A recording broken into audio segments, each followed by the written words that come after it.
إن الحمد لله نحمده ونستعينه ونستغفره ونعوذ بالله من شرور أنفسنا وسيئات أعمالنا من يهده الله فلا مضل له ومن يضلل فلا هادي له وأشهد أن لا إله إلا الله وأشهد أن محمدًا عبده ورسوله يا أيها الذين آمنوا اتقوا الله حق تقاته ولا تموتن إلا وأنتم مسلمون يا أيها الناس اتقوا ربكم الذي خلقكم من نفس واحدة وخلق منها زوجها وبث منهما رجالا كثيرا ونساء واتقوا الله الذي تساءلون به والأرحام إن الله كان عليكم رقيبا يا أيها الذين آمنوا اتقوا الله وقولوا قولا سديدا يصلح لكم أعمالكم ويغفر لكم ذنوبكم ومن يطع الله ورسوله فقد فاز فوزا عظيما أما بعد فإن أحسن الكلام كلام الله وخير الهدي هدي محمد صلى الله عليه وسلم وشر الأمور محدثاتها وكل محدثة بدعة وكل بدعة ضلالة وكل ضلالة في النار فأعوذ بالله من الشيطان الرجيم بسم الله الرحمن الرحيم يرفع الله الذين آمنوا منكم والذين أوتوا العلم درجات وقال عز وجل قل هل يستوي الذين يعلمون والذين لا يعلمون محترم بھائیوں، یہ ہماری پہلی مجلس ہے۔ دراصل ہم لوگ چاہتے ہیں کہ ہر ہفتہ عقیدے کے سلسلے میں درس دیں۔ اب چونکہ یہ پہلی ملاقات ہے، پہلی مجلس ہے، اس لیے ہم نے مناسب سمجھا کہ علم کے سلسلے میں کچھ باتیں آپ کے سامنے رکھی جائیں۔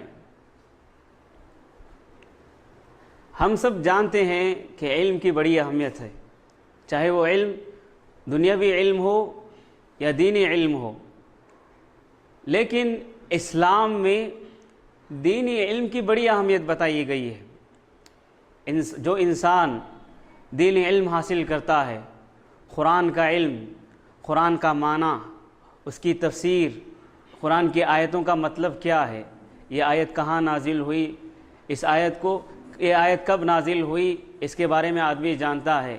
اور دینی علم کہ حدیث میں نبی اکرم صلی اللہ علیہ وسلم نے آدمی کو کن چیزوں کی تعلیم دی ہے، قرآن کن چیزوں کی آدمی کو تعلیم دیتا ہے، اسلام میں حرام کون سی چیز ہے، حلال کون سی چیز ہے، یہ شرع علم ہے۔ اس کو کہتے ہیں شرع علم، یعنی شریعت کا علم۔ شریعت کہتے ہیں قرآن اور حدیث۔ یہ لفظ بار بار آئے گا تو آپ اپنے ذہنوں میں یہ بات رکھیے۔ کبھی بھی ہم شریعت جو استعمال کرتے ہیں، شریعت مطلب جس کو انگریزی میں آپ اسلامک لا بھی کہہ سکتے ہیں، اسلامی شریعت یعنی اللہ اور رسول کی باتیں، اس کو شریعت کہتے ہیں۔ تو شریعت کا جو علم ہے، اس کا آپ اندازہ، اس کا مقابلہ آپ دنیاوی تعلیم سے نہیں کر سکتے۔ انسان جو دنیاوی تعلیم حاصل کرتا ہے، جو اسکول کی، جو کالج کی، اس کا مقابلہ آپ اس کو دینی علم کو اس علم سے کمپیئر ہی نہیں کر سکتے، کیونکہ اتنا بڑا مقام اسلام میں دینی علم کا ہے کہ آپ اس کو دنیاوی علم سے کمپیئر ہی نہیں کر سکتے ہیں۔ میں نے آپ کے سامنے قرآن مجید کی 2 آیتیں تلاوت کی ہیں۔ پہلی آیت جو میں نے آپ کے سامنے پڑھ کر سنائی ہے، اس آیت میں اللہ تعالیٰ نے فرمایا یرفع اللہ الذین آمنوا منکم والذین اوتوا العلم درجات۔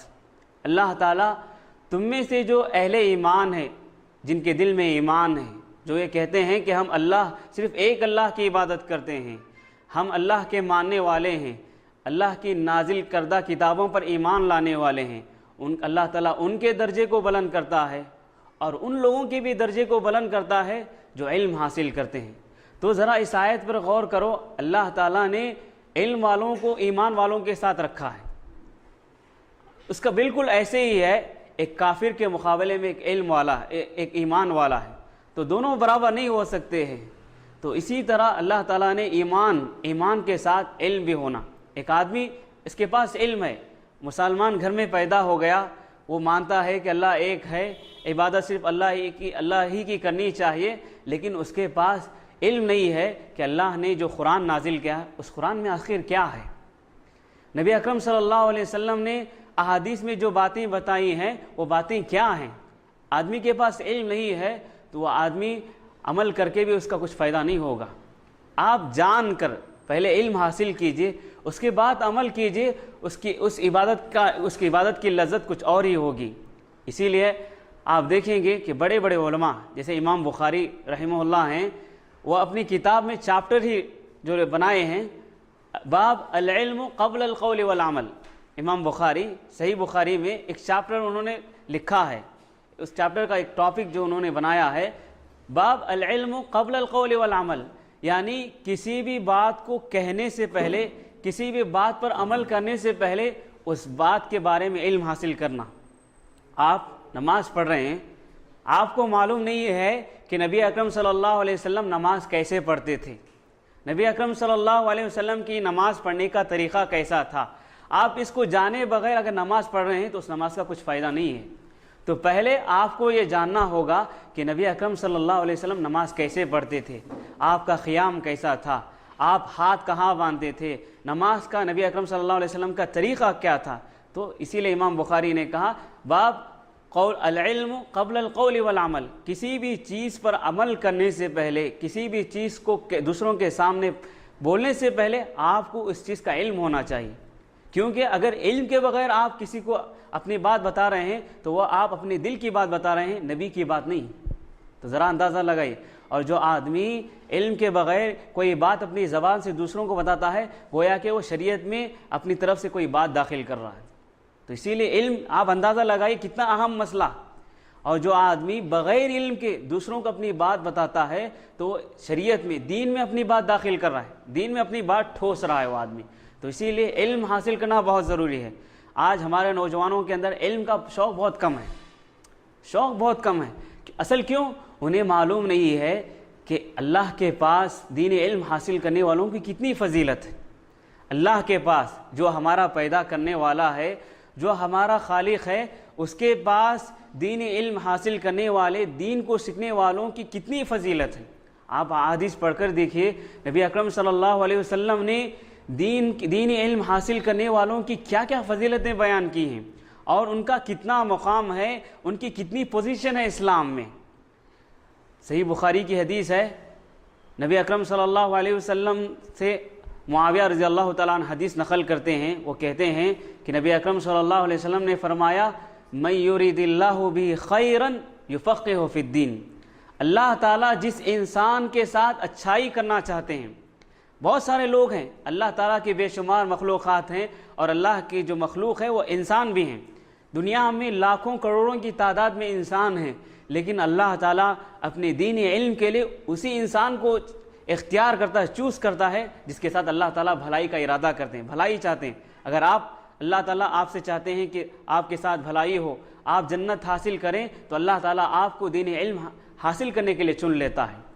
تو مطلب یہ ہے کہ اللہ تعالیٰ اختیار کرتے ہیں۔ اگر کوئی آدمی دینی علم حاصل کر رہا ہے، آپ بھی آ رہے ہیں، اب میں آپ کو دین کی باتیں بتا رہا ہوں تو آپ دینی علم حاصل کر رہے ہیں، تو آپ ایسے ہی نہیں آئے ہیں، آپ اللہ تعالیٰ کے اختیار کردہ لوگ ہیں، اللہ نے آپ کو چن لیا ہے دینی علم حاصل کرنے کے لیے۔ تو اس حدیث کا مطلب یہی ہے کہ من یرید اللہ بہ خیرا یفقہہ فی الدین، اللہ تعالیٰ جس انسان کے ساتھ بھی اچھائی کرنا چاہتے ہیں، اللہ تعالیٰ اسے دین کی سمجھ دیتے ہیں۔ تو بھائیوں، دینی علم بہت اہم ہے۔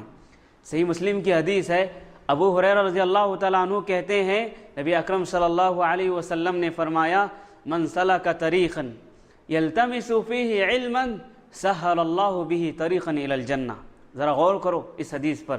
نبی اکرم صلی اللہ علیہ وسلم نے فرمایا کوئی آدمی دینی علم حاصل کرنے کے لیے سفر کر کے جاتا ہے، دینی علم حاصل کرنے کے لیے مشقتیں جھیلتا ہے، تکلیف پڑتا ہے، ہر تکلیف کو برداشت کرتا ہے، تو اللہ تعالیٰ دینی علم حاصل کرنے کے راستے میں اس کے لیے جنت کا راستہ آسان کر دیتے ہیں۔ جنت کا راستہ، آپ دینی علم حاصل کرتے ہیں تو خود بخود اللہ تعالیٰ اس راستے سے آپ کے لیے جنت کا راستہ آسان کر دیتا ہے۔ تو کتنا عام ہے۔ ہماری زندگی کا مقصد بھی کیا ہے؟ ہم جو زندگی جی رہے ہیں، ہم اس دنیا میں آئے، اس کا مقصد بھی کیا ہے کہ ہم کسی نہ کسی طرح جہنم سے بچ جائیں اور جنت میں داخل ہو جائیں۔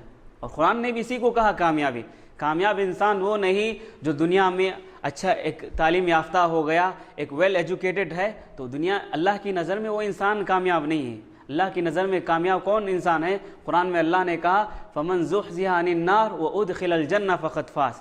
جس انسان کو حشر کے میدان میں اللہ تعالیٰ سب کے سامنے اعلان کرے کہ تو آج جہنم سے بچ گیا اور تیرا ٹھکانہ جنت میں، وہی انسان کامیاب ہے۔ تو بھائیوں، انسان اس دنیا میں کتنی بھی ترقی کر لے، چاہے کتنا بھی امپرومنٹ ہو جائے اس کی زندگی میں، وہ انسان کامیاب نہیں۔ اس کے پاس کار بنگلے ہوں، دنیا کی سارے عیش و آرام کی چیز اس کے گھر میں موجود ہو، لیکن وہ انسان کامیاب نہیں ہے۔ کامیاب انسان قرآن کی روح سے، قرآن کی روشنی میں وہ انسان کامیاب ہے جسے کل قیامت کے دن آخرت میں جہنم سے نجات مل جائے اور جنت میں اس کا داخلہ ہو جائے، جنت میں اسے جگہ مل جائے۔ تو بھائیوں، دین علم آدمی اس لیے حاصل کرے تاکہ اس کے ذریعے اللہ تعالیٰ اسے جنت کا راستہ آسان کر دیں۔ نبی اکرم صلی اللہ علیہ وسلم نے یہاں تک کہا کہ حسد، اسلامی شریعت میں حسد کرنا جائز نہیں۔ آپ کسی پر حسد کرتے ہیں، کسی پر جلتے ہیں، تو اسلام میں یہ جائز نہیں۔ لیکن دو راستے ایسے، دو چیزیں ایسی ہیں جس میں آپ کسی پر جل سکتے ہیں، کسی پر حسد کر سکتے ہیں، رشک کر سکتے ہیں۔ جیسا کہ عبداللہ بن مسعود رضی اللہ تعالیٰ عنہ کی حدیث ہے، صحیح مسلم کی حدیث ہے، نبی اکرم صلی اللہ علیہ وسلم نے فرمایا لا حسد الا فی اثنتین، کہ کسی پر جلنا، کسی پر حسد کرنا یہ جائز نہیں سوائے دو چیزوں کے۔ دو چیزوں کے علاوہ کسی دوسری چیز میں کسی آدمی پر جلنا، کسی آدمی پر حسد کرنا جائز نہیں۔ پہلی چیز کیا ہے؟ رجل آتاہ اللہ مالا فسلطہ علی ہلکتہ فی الحق، ایک آدمی ایسا ہے سماج میں اللہ نے اسے مال دیا ہے، اللہ نے اسے دولت دی ہے، وہ آدمی اپنی دولت کو اللہ کے راستے میں خرچ کرتا ہے۔ آپ دیکھتے ہیں آپ کے پاس مال نہیں ہے، دولت نہیں ہے، آپ اس کو دیکھ کر حسد کرتے ہیں کاش کہ اللہ تعالیٰ مجھے بھی مال دیا ہوتا تو میں بھی ویسے ہی خرچ کرتا جیسے یہ آدمی خرچ کر رہا ہے۔ تو ایسا رش کرنا جائز ہے، ایسا حسد کرنا جائز ہے۔ اور دوسرا، وہ شخص جس پر حسد کرنا جائز ہے جس کو اللہ تعالیٰ نے دینی علم دیا، جس کو اللہ تعالیٰ نے علم دیا ہے، دین کا علم، قرآن کا علم، حدیث کا علم، شریعت کا علم اللہ تعالیٰ نے دیا ہے، وہ آدمی لوگوں کو سکھاتا ہے دینی علم، لوگوں کو بتاتا ہے اللہ کون ہے، اللہ کی صحیح پہچان لوگوں کے سامنے کراتا ہے، قرآن اور حدیث کی باتیں لوگوں کے سامنے بیان کرتا ہے۔ آپ اس کو دیکھتے ہیں اور کہتے ہیں کاش کہ میرے پاس بھی شریعت کا علم ہوتا، کاش میں بھی قرآن کو جانتا ہوتا، عربی پڑھا لکھا ہوتا تو ایسے ہی لوگوں کو فائدہ پہنچاتا جیسا یہ آدمی لوگوں کو فائدہ پہنچا رہا ہے۔ تو ایسے آدمی پر بھی حسد کرنا جائز ہے۔ تو بھائیوں، بہت اہم چیز ہے، دینی علم بہت اہم چیز ہے۔ جو آدمی دینی علم حاصل کرتا ہے گویا کہ وہ اللہ کے راستے میں چل رہا ہے، وہ اللہ کے راستے میں چل رہا ہے۔ شریعت میں یہاں تک بات بتائی گئی ہے کہ آدمی دینی علم حاصل کرتا ہے گویا کہ وہ اللہ کے راستے میں جہاد کر رہا ہے۔ نبی اکرم صلی اللہ ابو ہریرہ کی حدیث ہے، سنن ابن ماجہ، حدیث کی کتاب ہے ابن ماجہ، جیسے صحیح بخاری ہے، صحیح مسلم ہے، سنن ترمذی ہے، یہ کتابوں کے نام، حدیث کی کتابوں کے نام ہیں یہ۔ تو اسی طرح حدیث کی ایک کتاب کا نام ہے سنن ابن ماجہ۔ ابن ماجہ ایک محدث ہیں جنہوں نے حدیثیں جمع کی ہیں، جنہوں نے حدیثیں کلیکٹ کی ہیں، ان کا نام ہے ابن ماجہ۔ ان کی کتاب ہے حدیث کی کتاب ہے سنن بولتے سنتیں، تو سنن ابن ماجہ۔ تو اس میں یہ حدیث ہے، نبی اکرم صلی اللہ علیہ وسلم نے فرمایا من جاء مسجدی ھذا، اللہ کے نبی نے اپنی مسجد نبوی جو مدینہ منورہ میں ہے، آپ صلی اللہ علیہ وسلم نے فرمایا کوئی آدمی میری اس مسجد میں آئے فلم یأتہ الا لخیر یتعلمہ او یعلمہ، کوئی آدمی میری اس مسجد میں آئے کسی بھلائی کو حاصل کرنے کے لیے، کسی نیکی کو حاصل کرنے کے لیے، تو اللہ گویا کہ وہ آدمی اللہ کے راستے میں جہاد کرنے کے برابر ہے۔ وہ آدمی، بھائیوں ذرا اندازہ لگاؤ، اللہ کے نبی صلی اللہ علیہ وسلم نے حدیث میں فرمایا کہ اسلام کیا، آپ ایک عمارت کہیے، ایک بلڈنگ ہے، اور ایک بلڈنگ کی جو سب سے اونچی جو سب سے اونچا حصہ ہے وہ اسلام کے نزدیک وہ جہاد ہے۔ اسلام میں وہ جہاد، مطلب یہ ہے کہ اسلام کا جو سب سے اعلیٰ درجہ ہے، سب سے اعلیٰ جو مقام، جو سب سے اعلیٰ پوزیشن جو اس کو اسلام میں حاصل ہے وہ جہاد، اللہ کے راستے میں لڑنا، اللہ کے راستے میں جہاد کرنا۔ تو جو آدمی اللہ کے راستے میں علم حاصل کر رہا ہے، دینی علم حاصل کر رہا ہے، وہ بالکل ویسے ہی ہے جیسے کوئی آدمی اللہ کے راستے میں جہاد کر رہا ہے۔ یہ کوئی معمولی بات نہیں۔ اگر ہم اللہ کے راستے میں جہاد کیے ہوتے، کہیں جنگ پہ جائے ہوتے تو ہمیں اندازہ ہوتا، ہم جنگ کبھی دیکھے نہیں، جنگ کے میدان میں کبھی اترے نہیں، ہمیں اس کا اندازہ نہیں ہو سکتا، ہم امیجن نہیں کر سکتے کہ اللہ کے راستے میں جہاد کرنا کتنا بڑا عمل ہے۔ آدمی جہاد میں کیا کرتا ہے، اپنی جان ہتھیلی میں لے کر چلتا ہے، اپنی جان ہتھیلی میں لے کر چلتا ہے، اس آدمی کو معلوم نہیں ہوتا کہ میں اپنے گھر واپس لوٹوں گا بھی نہیں، میں گھر اپنے واپس جاؤں گا بھی نہیں، آدمی کو معلوم نہیں ہوتا ہے۔ تو جہاد ایسا عمل ہے، تو جو آدمی دینی علم حاصل کرتا ہے گویا کہ وہ آدمی اللہ کے راستے میں جہاد کر رہا ہے، لڑ رہا ہے وہ اللہ کے راستے میں۔ تو دینی علم حاصل کرنا بہت بڑا عمل، دینی علم حاصل کرنا، شوق پیدا کرنا، کیونکہ بھائیوں آپ دنیا میں آپ چاہے انجینئرنگ کر رہے ہوں، چاہے ڈاکٹریٹ کر رہے ہوں آپ، لیکن اس کا علم کب تک باقی رہے گا؟ جب تک آپ کی جان میں جان ہے، جب تک آپ کے جسم میں روح ہے اسی وقت تک۔ جیسے ہی آپ کی روح آپ کے جسم سے رخصت ہو جائے گی، جیسے ہی ہماری روح قبض کر لی جائے گی، نہ علم یہ آپ کا کچھ فائدہ نہیں پہنچائے گا، یہ علم آپ کا فائدہ نہیں پہنچائے۔ آپ چاہے کسی بھی بڑی کمپنی میں کام کر رہے ہوں، جب تک آپ کی روح ہے اس وقت تک وہ لوگ آپ سے فائدہ اٹھائیں گے، آپ کے مرنے کے بعد وہ آپ کو یاد بھی نہیں رکھیں گے۔ لیکن دین علم ایسا ہے کہ آدمی اگر دینی علم حاصل کرے، دوسروں کو دینی علم دے، تو آدمی کے مرنے کے بعد بھی اس کا فائدہ ہوتا ہے۔ حدیث میں نبی اکرم صلی اللہ علیہ وسلم نے فرمایا، صحیح مسلم کی حدیث ہے، اذا مات ابن آدم انقطع عملہ، جب آدم کی اولاد مر جاتا ہے، ابن آدم مر جاتا ہے، انسان مر جاتا ہے، تو اس کے عمل کرنے کا سلسلہ ختم۔ انسان جب تک ہے اس دنیا میں زندہ اسی وقت تک عمل کر سکتا ہے، تو جب جیسے اس کی موت ہو جائے، جیسے وہ انتقال کر جائے، تو اب عمل نہیں کر سکتا وہ انسان۔ لیکن 3 راستے ایسے ہیں کہ انسان کو مرنے کے بعد بھی ثواب پہنچتا ہے۔ 3 راستے ایسے ہیں کہ انسان کے مرنے کے بعد بھی ان راستوں سے اس آدمی کو فائدہ پہنچتا رہتا ہے۔ پہلی چیز کیا ہے؟ صدقۃ جاریہ، صدقہ جاریہ۔ آپ نے کوئی مسجد بنا دی یا آپ نے کوئی مدرسہ کھول دیا، جب تک لوگ اس مسجد سے فائدہ اٹھائیں گے، جب تک لوگ اس مسجد میں نماز پڑھتے رہیں گے، آپ کو ہمیشہ اللہ تعالیٰ ثواب دیتا رہے گا۔ اور دوسری چیز علم ينتفع به، آپ نے کسی کو علم دے دیا، آپ کو قرآن کی چند آیتیں معلوم تھیں، یا آپ کو اللہ کی صحیح پہچان تھی، توحید معلوم ہے، آپ کے سماج میں کئی لوگ ہیں جو شرک کرنے والے ہیں، خبروں پہ جانے والے ہیں، آپ نے اسے بتایا دیکھو بھائی یہ اسلام نہیں ہے، یہ اللہ کی توحید، یہ توحید نہیں ہے، یہ تو شرک ہے، یہ ایسے ہی ہے جیسے یہ ہندو یا غیر مسلمین کر رہے ہیں۔ وہ آپ کی باتیں سن کر صحیح راستے پر آ گیا، جب تک اس کی نسل چلتی رہے گی، اس کی وجہ سے اس کی نسل بھی اگر سدھر گئی، دین کے راستے پر آ گئی، توحید پر آ گئی، تو جب تک وہ عمل کرتے رہیں گے اللہ تعالیٰ آپ کو برابر آپ کے مرنے کے بعد بھی ثواب دیتا رہے گا۔ تو کتنا ہم اور آپ نیک بن گئے، دینی علم حاصل کیے، اپنی اولاد کو سدھارے، آپ اپنے اولاد کو دے کر گئے، اپنے بچوں کو دے کر گئے کہ دین سیکھو بچوں، انہیں قرآن سکھائے، انہیں توحید سکھائے، انہیں اللہ اور اس کے رسول کی باتیں سکھائے، تو جب تک آپ کی اولاد، آپ کے بچے عمل کرتے رہیں گے، اللہ تعالیٰ برابر آپ کو بھی ثواب دیتا رہے گا۔ تو اتنا آپ اندازہ لگائیے کہ اسلام میں دینی علم، دین کا جو علم ہے، قرآن کا، حدیث کا جو علم ہے، اس کی کتنی بڑی اہمیت ہے۔ ہمارے صحابہ کو دیکھیں، ہمارے اسلاف کو دیکھیں، دینی علم حاصل کرنے کے لیے انہوں نے کتنی قربانیاں دی، کیسی پریشانیاں انہوں نے برداشت کی ہیں۔ آپ کو معلوم ہے امام بخاری کیا ایسے امام بخاری بن گئے؟ امام بخاری کو انتقال ہوئے 1200 سال، 1200 سال ہو گئے، لیکن دنیا آج تک انہیں یاد رکھے اور قیامت تک یاد رکھے گی۔ آپ کوئی ایسا انجینئر بتائیے جو 1000 سال پہلے گزرا ہو، دنیا آج بھی انہیں یاد رکھتی ہو؟ نہیں بتائیں گے، کوئی ہوگا، لیکن امام بخاری کو پوری دنیا یاد رکھتی ہے۔ 1200 سال، 1200 سال ہو گئے امام بخاری کو انتقال ہوئے، اور آج بھی انہیں دنیا یاد رکھتی ہے۔ امام بخاری کیسے ایسے ہی بن گئے کیا؟ بیٹھے بیٹھے اٹھے بیٹھے اپنے عیش و آرام میں رہ کر امام بخاری بن گئے کیا؟ ایسے نہیں۔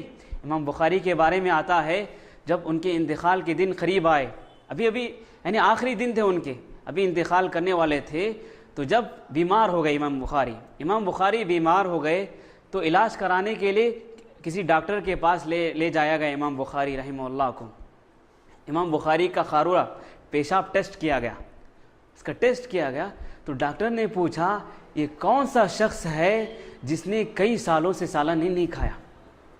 کون سا شخص ہے جو کئی سالوں سے سالن ہی نہیں کھایا، بغیر سالن کے، بغیر سالن کی روٹی کھانا کھایا کرتا تھا؟ جب امام بخاری سے اس کے بارے میں پوچھا گیا تو امام بخاری نے کہا کہ میں حدیث حاصل کرنے کے لیے، ایک حدیث جمع کرنے کے لیے ہزاروں میل، آج کی جیسے فلائٹ بسز ایسے نہیں تھے، چل کر جانا پڑتا تھا، اونٹ پر یا گھوڑے پر یا چل کر جانا پڑتا۔ جس کے پاس اونٹ تھے وہ اونٹ پر سوار ہو کر جاتے تھے، جس کے پاس گھوڑے تھے وہ گھوڑے پر سوار ہو کر جاتے تھے، اور جس کے پاس کچھ بھی نہیں تھا چل کر جاتے تھے۔ میلوں کا سفر، ہزاروں میلوں کا سفر، ہم 2 کلومیٹر چلتے ہیں تھک جاتے ہیں، ہزاروں میل کا سفر کرتے تھے۔